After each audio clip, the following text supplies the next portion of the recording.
২০ বছর পর ত্রয়োদশ জাতীয় সংসদ নির্বাচনে নিরঙ্কুশ জয় পেয়ে সরকার গঠন করেছে বিএনপি। প্রধানমন্ত্রী হয়েছেন তারেক রহমান।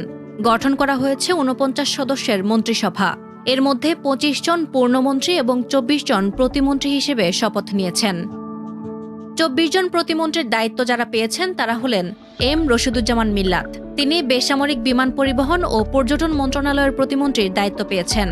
অনিন্দ ইসলাম অমিত বিদ্যুৎ, জ্বালানি ও খনিজ সম্পদ মন্ত্রণালয়ের প্রতিমন্ত্রী এবং শরীফুল আলম প্রতিমন্ত্রী হয়েছেন বাণিজ্য মন্ত্রণালয়ের। শামা ওবায়দ ইসলাম হয়েছেন পররাষ্ট্র প্রতিমন্ত্রী। এদিকে সুলতান সালাউদ্দিন টুকু কৃষি, মৎস্য ও প্রাণী সম্পদ, ব্যারিস্টার কায়সার কামাল ভূমি, ফরহাদ হোসেন আজাদ পানি সম্পদ এবং টেকনোক্রেট কোটায় আমিনুল হক যুব ও ক্রীড়া প্রতিমন্ত্রীর দায়িত্ব পালন করবেন। মীর মোহাম্মদ হেলাল উদ্দিন পার্বত্য চট্টগ্রাম বিষয়ক মন্ত্রণালয়ের এবং হাবিবুর রশিদকে সড়ক পরিবহন ও সেতু মন্ত্রণালয়ের প্রতিমন্ত্রীর দায়িত্ব দেওয়া হয়েছে। রাজীব আহসান হয়েছেন রেলপথ মন্ত্রণালয়ের প্রতিমন্ত্রী। জনপ্রশাসন মন্ত্রণালয়ের প্রতিমন্ত্রী করা হয়েছে আব্দুল বারীকে।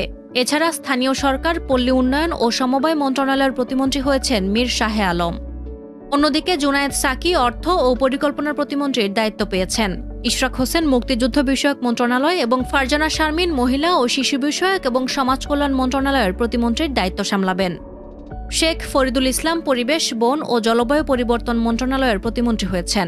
নুরুল হক নূর শ্রম ও কর্মসংস্থান মন্ত্রণালয় এবং প্রবাসী কল্যাণ ও বৈদেশিক কর্মসংস্থান মন্ত্রণালয়ের প্রতিমন্ত্রী হয়েছেন।